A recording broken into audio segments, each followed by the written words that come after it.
उसके लिए कोई तो दिक्कत ये चूज़ कैसे करते हैं कि जैसे आपने कहा था ना कि ज़रूरी नहीं है कि हर इंसान को बीमा मिल जाए, वो करने अप्लाई नहीं। करने जाए हम्म।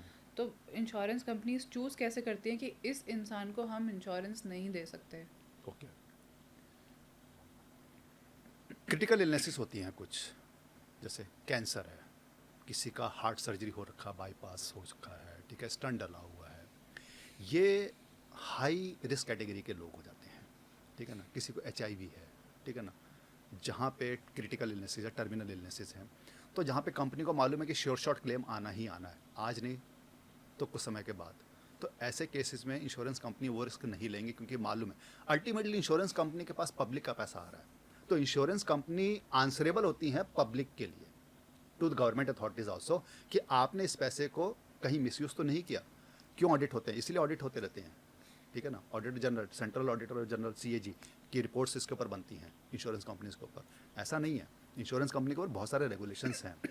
सो इंश्योरेंस कंपनी जब रिस्क ले रही है, तो क्योंकि वो आंसरेबल है, लायबल है पब्लिक को आंसर देने के लिए कि आपने मेरे से पैसा कलेक्ट किया, आपने एक ऐसे व्यक्ति का इंश्योरेंस कर लिया जहाँ पे आपको मालूम था ये क्लेम आएगा ही आएगा, तो आपने क्यों इंश्योरेंस दे दिया, आपने मेरा पैसा वेस्ट किया। ओके। तो पब्लिक क्वेश्चन उठा सकती है, गवर्नमेंट क्वेश्चन उठा सकती है, ऑडिटर क्वेश्चन उठा सकता है, ठीक है।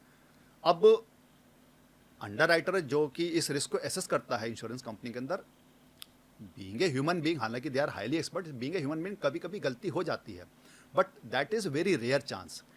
तो अब ये अनइंश्योरेबल पॉपुलेशन है, ठीक है ना। अगर मैं टर्म इंश्योरेंस की बात करूं, हमारी कंट्री में 18 साल एक मेजर माना जाता है, तो 18 साल से कम का व्यक्ति, उसका टर्म इंश्योरेंस नहीं होता। ओके। मेजर होना जरूरी है, नंबर 1 कंडीशन टर्म इंश्योरेंस के लिए। नंबर 2, वो अर्निंग होना चाहिए। 18 का हो गया लेकिन अभी भी नॉन अर्निंग है, डिपेंडेंट अपनी फैमिली के ऊपर, पेरेंट्स के ऊपर, तो टर्म इंश्योरेंस के लिए एलिजिबल नहीं है। ओके। तो ये भी एलिजिबल नहीं है ना।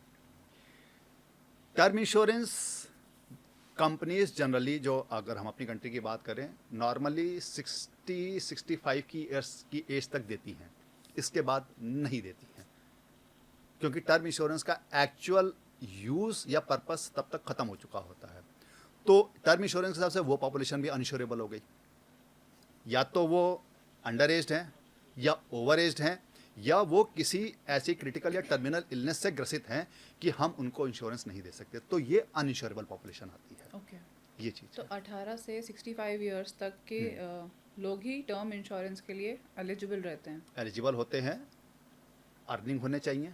अगर अर्निंग मेंबर नहीं है, मेरी वाइफ है, ठीक है, she is around 46 years old, ठीक है ना, तो वैसे तो एज वाइज एलिजिबल है, but she is a non earning member, तो वो टर्म इंश्योरेंस के लिए एलिजिबल नहीं है। ओके। हाँ, वो टर्म इंश्योरेंस के लिए और नहीं है। हेल्थ इंश्योरेंस के लिए भी कोई एज लिमिट है? हेल्थ इंश्योरेंस के लिए कोई एज लिमिट नहीं है। आपको बच्चा पैदा हुआ है तब से और टिल एनी एज हम्म। वो हेल्थ इंश्योरेंस करवा सकते और हैं। लाइफ उसके लिए इंश्योरेंस के लिए भी? लाइफ इंश्योरेंस में अगेन, लाइफ इंश्योरेंस में ये है ना, फिर ये देखा 18 जाएगा। टू 65? 18 to 65 टर्म इंश्योरेंस के लिए। अब ओके। लाइफ इंश्योरेंस में यहाँ पे एक बहुत बड़ी कन्फ्यूजन रहती है। Term insurance is a type of life insurance. Okay. Life insurance में टर्म इंश्योरेंस के अलावा भी बहुत सारे इंश्योरेंसेज होते हैं, जैसे एंडोमेंट पॉलिसी होती है जिसको हम नॉर्मल सेविंग सॉल्यूशंस बोलते हैं, यूलिप प्लान्स होते हैं जिसको इन्वेस्टमेंट सॉल्यूशंस बोलते हैं, ठीक है, जहाँ पे आपका प्रोटेक्शन प्लस इन्वेस्टमेंट लिंक हो जाता है, ठीक है, या सेविंग्स हो जाता है, सेविंग्स प्लस प्रोटेक्शन लिंक हो जाता है। तो उस तरीके की पॉलिसीज़ भी हैं। उस तरीके की पॉलिसीज़ के अंदर हम 30 डेज़ का ओल्ड बच्चा है, वो पॉलिसी हम वहाँ भी करवा सकते हैं, एक्सेप्ट टर्म इंश्योरेंस की बात कर रहा हूँ। तो हम 30 दिन के बच्चे की लाइफ के ऊपर भी इंश्योरेंस ले सकते हैं, and we can purchase insurance of this kind of से टिल 65-70 ईयर्स ऑफ एज तक भी हम ले सकते Okay. हैं। वो चली जाती हैं, ठीक है। हाँ, बियॉन्ड इसके नहीं जाएंगी, क्योंकि देखिए आप भविष्य इसको समझिए, इंश्योरेंस का अगेन पर्पस क्या है, मैं इंश्योरेंस क्यों करवा रहा हूँ कि इन केस कोई ऐसी लाइबिलिटी अराइज हो जाती है जिसका डायरेक्ट फाइनेंशियल बर्डन मेरी पॉकेट के ऊपर आ रहा है, तो उसको सेफगार्ड करने के लिए मैं इंश्योरेंस करा रहा हूँ। मेरी ऑलरेडी एज 70-75 ईयर्स एज हो चुकी है, मेरी सारी फैमिली की रिस्पॉन्सिबिलिटीज़ तब तक कंप्लीट हो चुकी हैं, मैंने बच्चों की शादी कर चुका हूँ, they are well settled everything, वो अपना अर्निंग कर रहे हैं, मेरी कोई जिम्मेदारी नहीं है। मेरी जिम्मेदारी सिर्फ मेरी और मेरी अपनी बीवी की बच रही है, ठीक है। तो यहाँ पे लाइफ इंश्योरेंस क्या करेगा?